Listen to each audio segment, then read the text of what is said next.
Hello YouTube! I wanted to take some time today to shoot a tutorial video on how I make my own micarta. I figured I'd start by going over the different materials that I use, and then I'd show some footage of the actual process so that you can get a good idea of how it all works out. So let's get started. So for those of you that don't know, micarta is basically a fabric material that is held together with fiberglass resin. So you're obviously going to need some fabric and some fiberglass resin. Here I've got some blue jeans that have been cut into strips, and I've got some Bondo brand fiberglass resin which I picked up at Lowe's. You're also going to need something to sandwich the micarta in and clamp it down while it's drying. You can either use two boards or you can create a jig like I have here.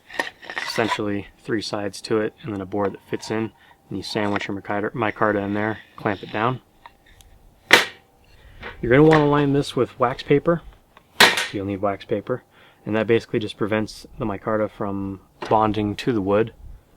You're going to need some clamps. I use C-clamps because you can get some nice tight pressure on there.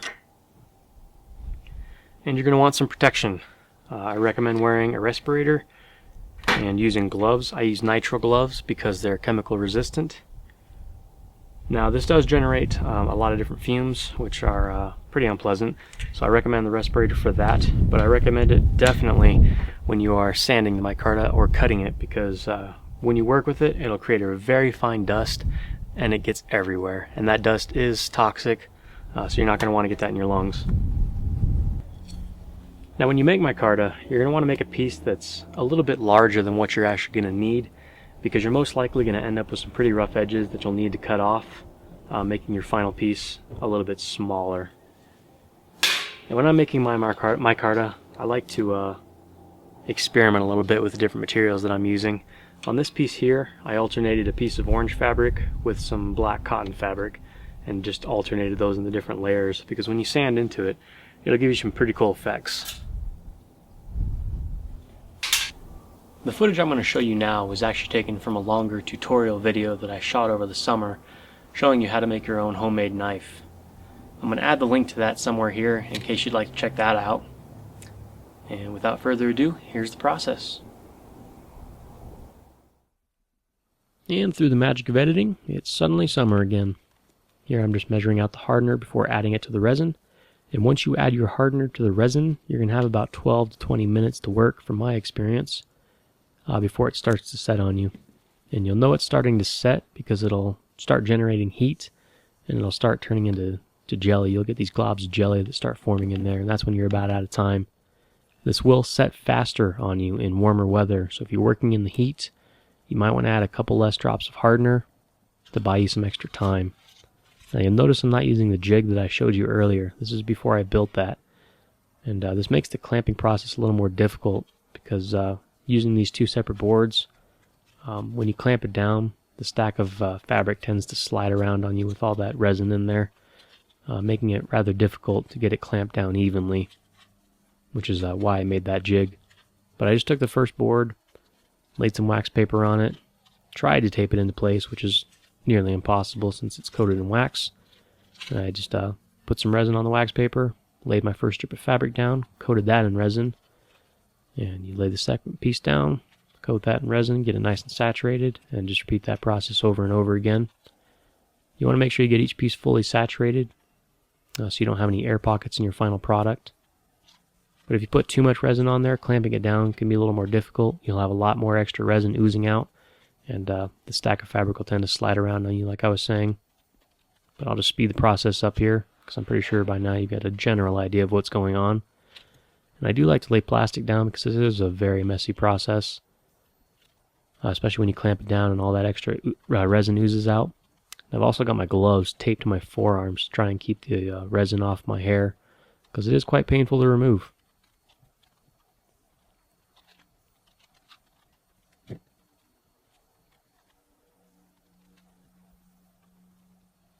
Alright, just adding the last piece of fabric here. Going to coat that in some more resin. And then I'm going to wrap the whole thing up in wax paper before I clamp it down. And when I wrap it up, I like to leave the ends open so that the resin has a place to go. It'll just ooze out the ends there.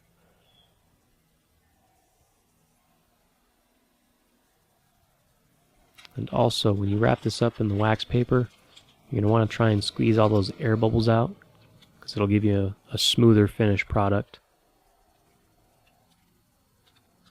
I'm also trying to get a little bit of the extra resin out here.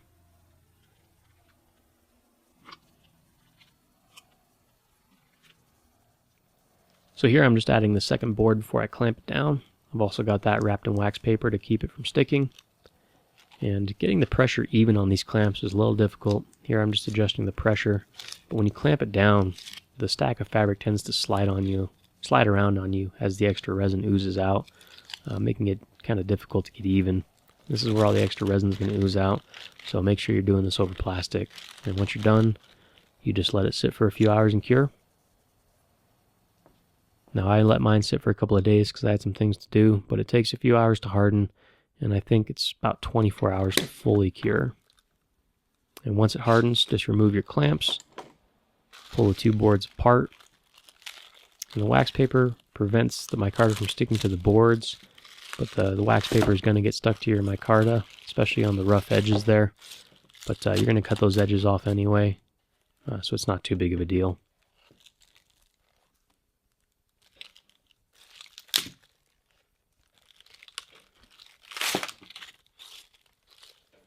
Now, since it was difficult to even out the pressure on the clamps, you'll notice it's a little uneven here, but I made it thicker than was actually necessary, just in case, so I'd have some extra material to sand down.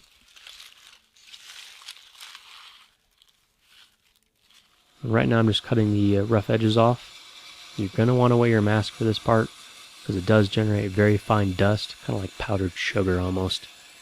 And that dust gets everywhere, so cleanup's kind of a pain. But you don't want to breathe that dust in. It is toxic, so wear a respirator for this part.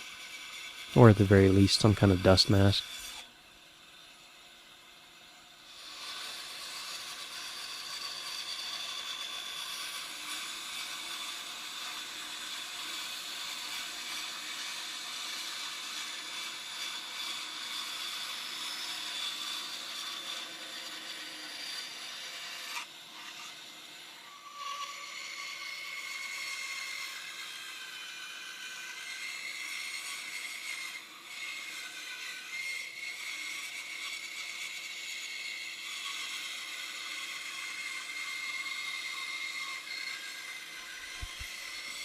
And now that I've got the rough edges cut off, I'm going to go ahead and take the piece of micarta and cut it in two.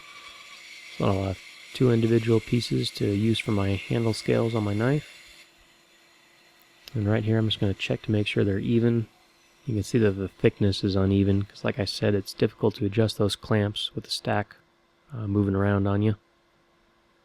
But I made them extra thick so that I have some wiggle room when sanding them down. And here are my two finished pieces. And here is the finished knife.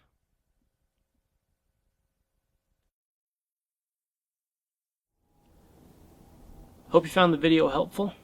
There are several other tutorials on YouTube showing you how to make micarta, and I would recommend checking those out, as this is just the method that I like to use, and this is what works for me. Other videos might give you different perspectives, and they might include information that I may have left out. But anyways, thanks for watching, and take care.